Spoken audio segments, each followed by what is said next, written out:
Good morning. Wake up, Iowa City. I'm Natalia Leanick. And I'm Jackson Kalmar. And today is the special day, Earth's birthday. Happy birthday, Earth. We have such a fun episode for you planned. We have a couple Earth Day events. We have Johnny Pascuzzi with sports. And we have a special guest, diver Sarah Ballard, to come and tell her story. So, yeah. Jackson, you want to start us off with events? Sure. Sounds good. So today at the Iowa Memorial Union from 3 to 4 p.m., Dr.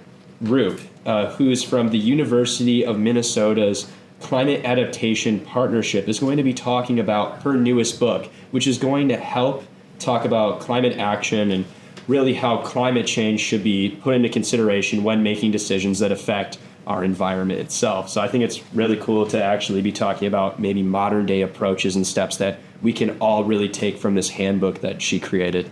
I'm definitely probably going to attend. That's actually very cool. That sounds interesting. I know that also if you want to help volunteer or do something, they're having a cleanup on Highway 6. So all volunteers gather at 9:45 to 3 p.m. Clean up the highway. I've never been a part of that, but it sounds fun. I might have to do that. I think it's from Gilbert Street to Lakeside Drive in Iowa City. So if you have nothing to do, today's Earth Day, go out there and volunteer. And we're going to include the link right in the description, right below. Or I think, that's where it's going to be in the video. Yeah. But it's super fun. In my opinion, every day should be Earth Day. We should protect the planet that we're on and might as well start today. Exactly. And Johnny Pascuzzi has such a fun segment with sports today, so let's take it away to him. Thank you, Natalia Jackson. I'm excited to be back this week bringing you guys your sports. Now, the buzz coming out of Iowa would be Caitlin Clark being drafted number 1 overall to the Indiana Fever. This really was no surprise to anyone. The big surprise came when Kate Martin was drafted 18th overall to the Las Vegas Aces. And for anyone that was watching, you kind of saw how Kate Martin was basically just an audience member in the crowd when her name got called. So a cool moment for her and her family.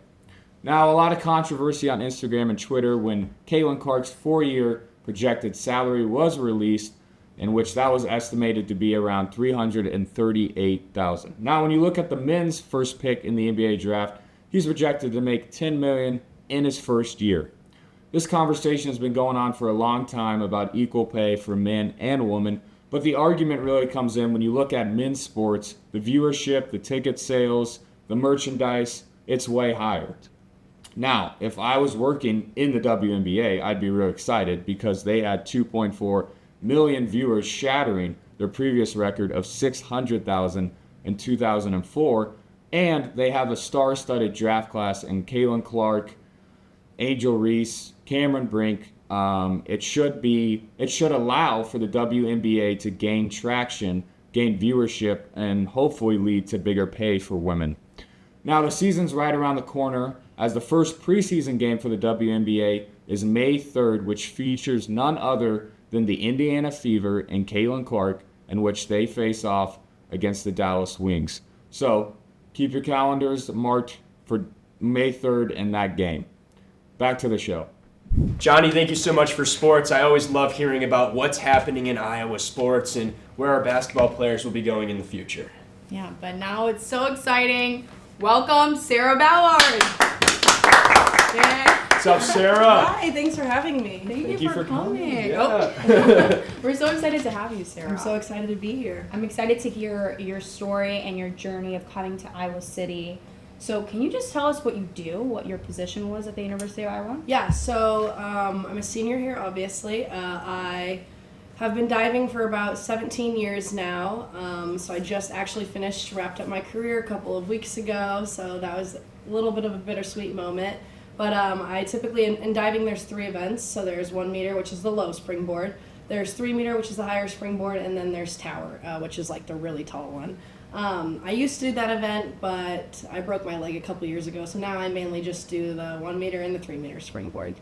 But you used to do the tower, Yeah. right? Mm-hmm. How did you prep yourself to jump in such a high place? Yeah. I mean, I don't know. I don't really think there's any preparation. I think, honestly, you kind of just have to go for that because the more you think about it, the scarier it gets. So you just kind of have to get up there and go, you know? There's nothing you do? You don't do any breathing Well, exercises? I mean, in competition, yeah, for sure. I would say, it's a little bit untraditional. I know a lot of people like to listen to pretty hype music to get them like, stoked and be ready to dive. But I actually like to listen to like a lot of calmer music because Like classical music? no, not typically, but I have before.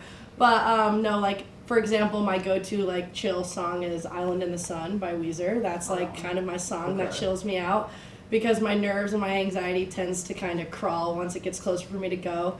So just playing music that kind of calms me down helps me get in the right mindset and ready to go. Very cool. And Sarah, you mentioned that your sister also was a swimmer. Yeah. And that your mom was a swimmer too. Yeah. So is this kind of like a legacy they did, or you just so happened to love it just as much as they did? Yeah, so my sister and my dad actually both swam. My mom dove, but I tried swimming when I was younger, when I was like 5.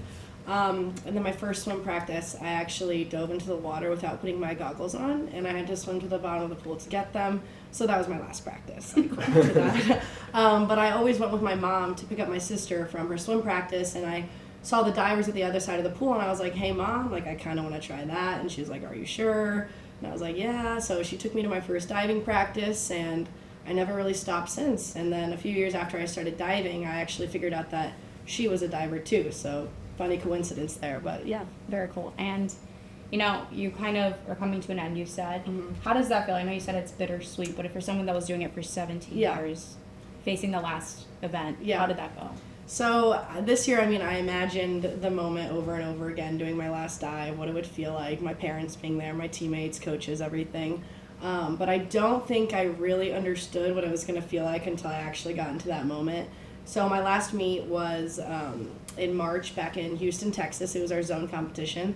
And I did my last dive and I hit the water and I was like, oh, wow, like I guess this is just it. And I kind of got out of the pool and I was really looking forward to it because I was excited for my career to be over and kind of move on to the next stage of my life. This is all I've been doing my entire life. But then my teammates kind of around me started tearing up a little bit, my coach, my parents, and then it all kind of hit me. And I got a little bit sad, but I think it was more happy tears and proud tears of myself that I made it to the end of the finish line. That's very cool that you do that. So where do you see yourself next? Like, what's the next step? Yeah, so I'm actually awaiting to hear back from the Indianapolis Pacers on a sales job there. Nice. I don't think I'm quite ready to give up the world of sports yet. I know it might look a little different. I kind of want to get onto the business marketing side of things for sports. Definitely my goal in the future to be in sports marketing for a professional sports team. But I got to start somewhere. And I'm actually from Indianapolis, so kind of going back to my roots there. And I know there's a lot of exciting people heading to Indianapolis too that we all know about. So that'll be fun. I'm excited for that. Well, I'm very excited for your journey. Thank you. What's to come, and I'm very excited for you. And I like that you're able to just mix passion in what you're going to do as your future career. And that's definitely going to help a lot with Thank you you, just yeah. enjoying it. Yeah. Jackson, I think you had a fun segment, a fun game. I don't want to steal your thunder, so do you want to introduce it? So, audience, this is what I thought. We want to ask the questions that everybody is begging to know the answers of. Sarah, are you ready? Yeah, I guess so. Okay, so you're like a diver. Kind It's of. kind of what we discussed, like sorta. Kind of. Yeah, it's like a hobby. What do you eat for breakfast? My go-to is avocado toast with everything bagel seasoning and eggs. Okay, that's bougie. But that's like post-practice. Like, I gotta have time to make that. That's not like a pre-practice thing, I gotta get my beauty sleep too. Sounds like some Starbucks type stuff. Like, I'm a chef. I whip it up. I need that. I actually had that today. Really? So, besides diving, what's your favorite sport to participate in? I don't participate in a lot of sports outside of diving, but I will say in high school I was pretty into ultimate frisbee. Really? We did that as a warm-up for like a lot of before we got in the pool sometimes, and it was kind of fun. And I did it in club diving too, and in high school, and I was kind of into it. I used to run too, but that's like fine now. I'm not a huge fan of that anymore. But yeah, honestly. That sounds fun, honestly. I never played ultimate frisbee. I've seen people get really into it. I know Iowa has a team. Yeah. Looks crazy. I also want to get into pickleball. I think that would be fun. Everybody's talking about pickleball. I know. recently. There's pickleball courts New downtown now craze. too. Yeah, I gotta get a paddle or I know. something. I do too. I don't know how it works, but I think it'd be fun. Yeah, no. So, what's that one sport that you'll watch and you have no idea what's going on with it, but you're just surrounded by people that are like, yeah, and you kind of feel the need like you have to watch? Honestly, probably football. Really? Yep. See, I don't know much about like golf or anything, but I don't really go to golf tournaments often. So I would definitely say probably football. That's a fun sport that I mean our whole school rallies around. A lot of schools rally around, and it takes some time for me to understand what's going on. So I still don't understand. So Yeah, no, I'm in the same boat. I kind of just go for like the crowd. It's always fun, the vibes. Yeah, Everybody's happy. definitely. Everybody wants to be there. I'm just like, Definitely. yeah. credit to our Johnny Pascuzzi. Yeah, exactly. Sorry, Johnny. And then, what's your favorite day of the week? Thursday. Thursday. Why? Yep, I just love Thursday. It's Friday Eve, and then you have a whole weekend to look forward to. It's like Christmas Eve, you know? It's way better than the actual It's that holiday. weekly holiday. Yeah. You know? I So get yeah, that. I'm a big Thursday gal. I actually hear that a lot. A lot of people like Thursdays. I don't know why. I have an app that tells me if it's Tuesday. It's literally called Is It Tuesday, and I just check it every day. Are you a Tuesday girl? No, I don't even know why I have the app. I just thought it was funny. I love every day. I'll be honest. Oh, All days that end in Y. Exactly. There you Is go. that like every day or? it's every day. Oh gosh. Anyways, thank you guys so much for watching. Thank you, Sarah Ballard, for coming Thank you for on. having me. Seriously, I thank really you. appreciate Thank you. Great Pleasure story. having you on. Yeah. Thank you, guys. Well, thank you guys for tuning in, and look forward to our next episode because me and Jackson are going to be running. So I'll tell you that later. Exactly. Yeah. Thank you again, Sarah, for coming on. Thank you. Jackson for co-hosting with me. Thank you to our team. Thank you, Johnny Pascuzzi. Just a lot of thanks to you. Thank you. But have a great day. Wake up, Iowa City. I'm Jackson Kalmar. I'm Natalia Wiedek. Later. Bye.